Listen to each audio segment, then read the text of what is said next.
but without further ado, I will hand over to Dominik Zynis, who's Chief Marketing Manager at Wings, which is a new crowdfunding platform. I will hand over to Dominik to tell you. Thanks. Thank you, Paul. Thanks for inviting me here again. I remember the first time I was in London, I was speaking about Mastercoin a few years ago. And in a way, this project is a little bit of a continuation of that.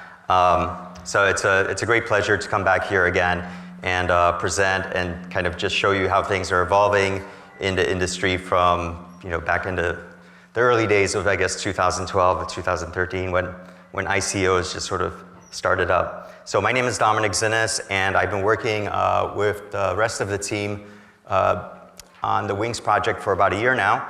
And we're going to be rolling that out into a production beta on the Ethereum network sometime in the next few weeks after we finish audits and a few other things. So just a little bit about Wings Foundation. We spent a lot of time, really a lot of time, trying to find the right jurisdiction to base the foundation out of, and eventually we wound up doing that out of Zug in Switzerland. And so Wings is set up as a nonprofit foundation under Swiss law, and essentially it's there to promote the use of decentralized technologies, specifically to the Wings protocol, and using that for providing a safe way to do crowdfunding on the blockchain. And so some of the team members that we have now on the tech side, two of the founders, Stas and Boris, were the founders of the team, and then Sergey joined us as scientific advisor. He's the one that wrote our scientific white paper, which basically talks about how we take the data from the forecasts and how we cut it up so that we can appropriately reward people for contributing to the sort of crowd forecast that Wings does. And then the rest of the guys joined recently in the last few months. Anton, Alexei, and Artem actually comes to us from the Moscow exchange, and he's one of the main ones that's writing the rewards math smart contracts right now that are going to be getting audited. So it's a very good team, and I personally, as a person that specializes more on the communications marketing side, am really excited to work with them. And so before we started this, we were going to do a crowdfunding platform, so we wanted to eat our own dog food, basically, and that's why we did a donation-based crowdfunding that started in November of last year, and we raised about 2010 Bitcoins, but it was sort of a combination of BTC, Ether Classic, Ripple, and Litecoin as well. And so we actually learned a lot through that process, both from the legal side, but from the user experience side, and just working with various people across the countries on making that crowdfund successful. So what this is really all about for us, from the Wings side, is it's an evolution of coordination. If you think about what blockchain technologies enable, one of the things they enable is to bring together people from around the world and give them some sort of incentive system to align them into a specific goal. And so the key with Wings is that what we're trying to do is we're trying to align people and bring them together to share information and collaborate and help determine whether a particular project or crowdfund is a scam, or is maybe just spam, or is it deserving of money, and how much money is it deserving of, and those sort of questions. So the idea around that is that the DAO technology is very valuable for the society in as far as coordinating resources. If you think about how we do business today or how we run governments today, let's say it was designed in the, 1600s or something like that, right? So that technology of how we coordinate action of building roads, building buildings, going to war, whatever, is designed in a way that's pre-internet. And so I think, and I think a lot of people agree with me, that the technologies we're building now allow us to take in more information and let people make decisions at a regional level, but also at a global level, but using different kind of systems. And so to me, that's what really when I say decentralized autonomous organizations, that's what it means to me, is that people from around the world can have a say and input into whatever they care about or what they're expert in. And it's just a new way for me of coordinating action and getting results. But the big problem here is that, as we've seen since 2013, the number of coins that are coming out is accelerating. The number of ICOs this year will be more than last year. The amount of money that was raised this year will most likely be more than last year. And that's great, but there is no regulation at all. And I don't think that we can conceive that there would be a global regulation around this type of technology anytime in the future, because it's not something that is designed to be regulated. And so what has to happen is there has to be kind of self-regulatory mechanisms that we have to implement as part of being part of this industry. And so the issue of the DAOs that people have seen from last year was that there is a lot of risk, right? And so people want to get involved, but if they're not, if they don't have time to spend in the chat rooms or online doing research every day for 2 or 3 hours, it's a lot of risk to them. And there's just way too much information for them to actually absorb. The other issue is that, at least from the early blockchains that have been out there, there's been issues around decision making and governance of who actually is the group of people to make a decision. How do we upgrade? And you can see that today with Bitcoin, where it's like dragged out now for 3 years. At least for me, it's been 3 years since it was obvious that these problems would occur. And there really isn't a decision that's been able to be made by people and accepted. So there has to be things of that sort as well.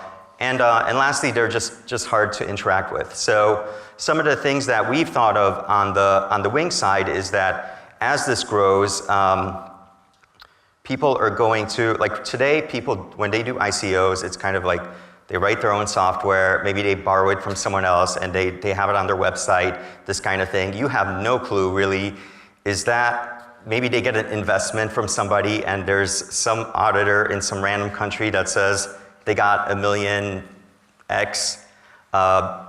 Maybe some of the people really aren't part of the team. There's a lot of information on those sites, but at least from what I've seen, and I'm being honest about this, I have found out that some of that information is not true.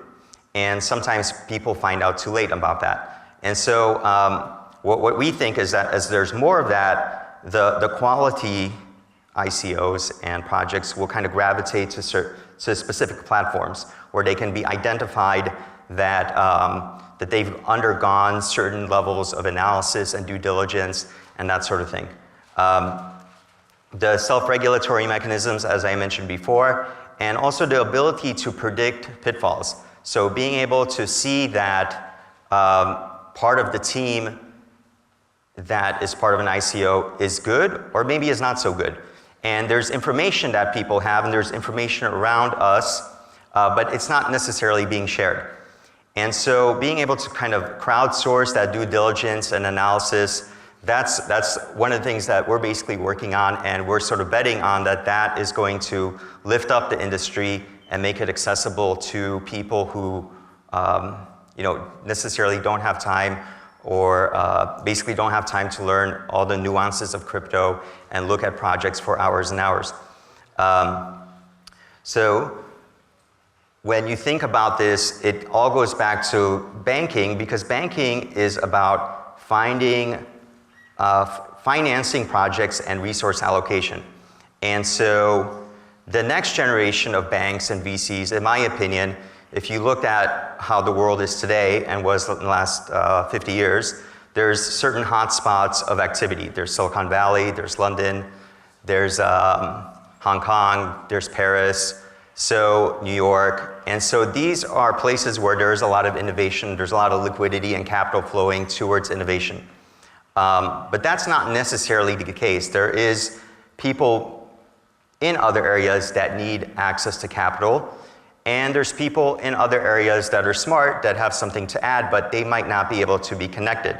So if you look at over time of society, there's been information, but the cost of information and the connections between people have gone down. And so basically, when you think about the democratization of finance, it's not necessarily that everyone will have access to finance, but it's about the fact that anyone who wants to be part of that system can plug in very easily and share information or get information and collaborate, and not necessarily have to go to New York or London and sit inside of a bank in a big building. They could be somewhere else scouting new business or scouting new opportunities and still be connected into that ecosystem. And so what it is for us, it's about harnessing swarm AI. When I first got to Silicon Valley in the year 2000, we were raising money for something called JSON. And when we were invited to pitch meetings, there was maybe like 20 VCs around.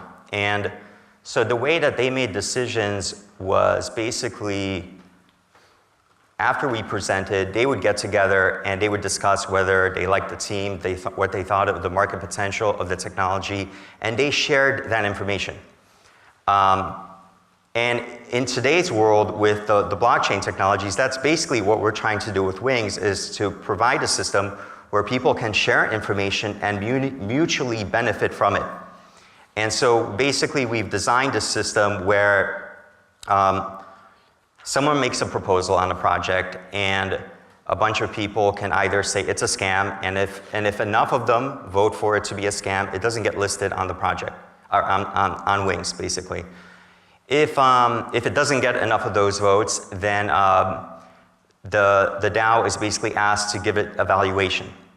And based on that valuation, because if you think about like what banking is, right? You're doing due diligence, whether you're a VC or you're an investment banker or just a banker at your local bank, you're doing due diligence on your client, on the property, on the business, and then you're valuing it because you need to price it correctly, right? If it's not priced correctly, either the person who's selling doesn't get enough money, or someone else is overpaying, right? If you look at a lot of the ICOs to this day, some of them sell out in a few hours.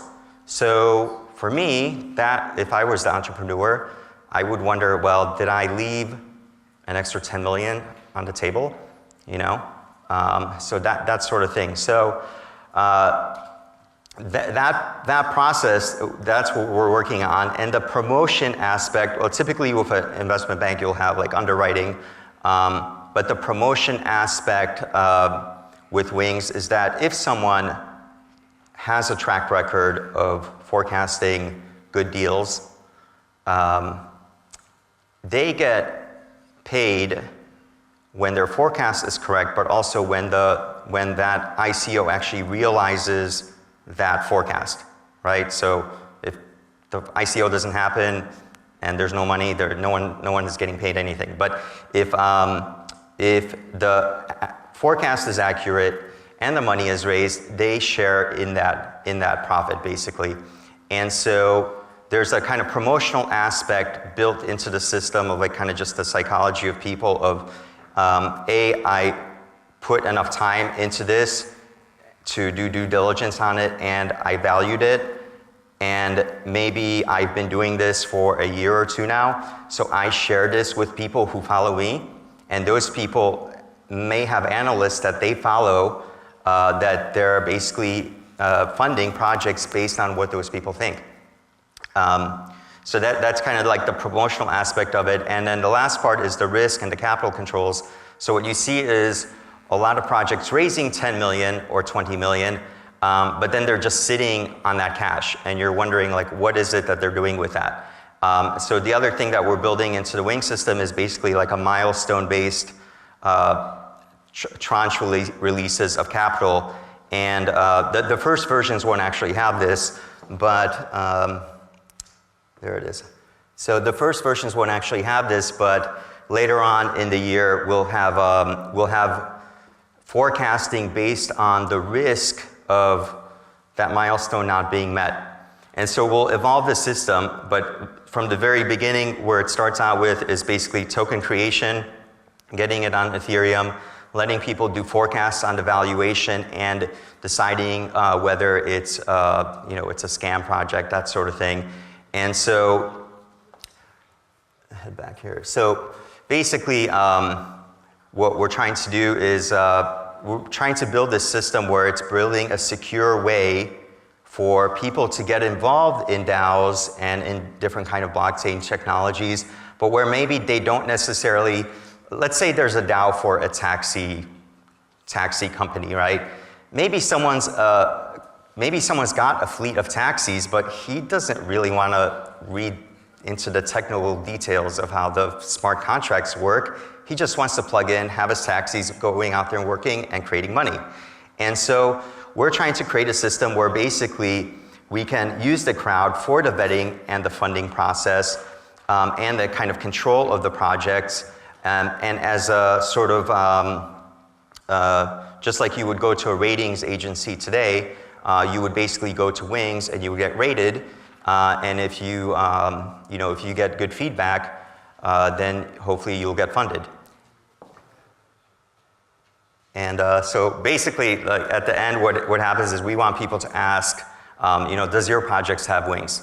And it's a branding kind of thing that will take time to develop, and maybe we might not be the ones, but I hope that we will get a decent amount of the ICOs to show people that that there is a safer way to do these, and that by doing it in this kind of way where the people that are the insiders of the crypto industry are sort of taking the time to make sure that the projects that are coming out are good projects. The projects that are getting forecasted or voting on have, let's say, 100 or 200 or 300 people saying, yeah, this is a good team, or this is not a good team, or this team or is a bunch of scam artists. So if that exists, there are people that I personally know that would actually invest into projects, but they just don't want to spend the time. They just want to have some kind of way to have a signal that what they're getting involved in is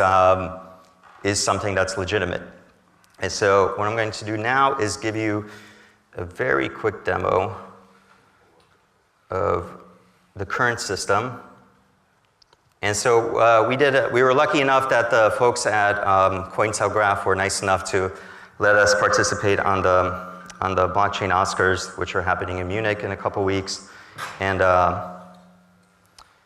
so what we're doing is we're letting people register on this website, blockchain-oscar.wings.ai, and they could basically do a forecast of how much some of these ICOs or companies are worth.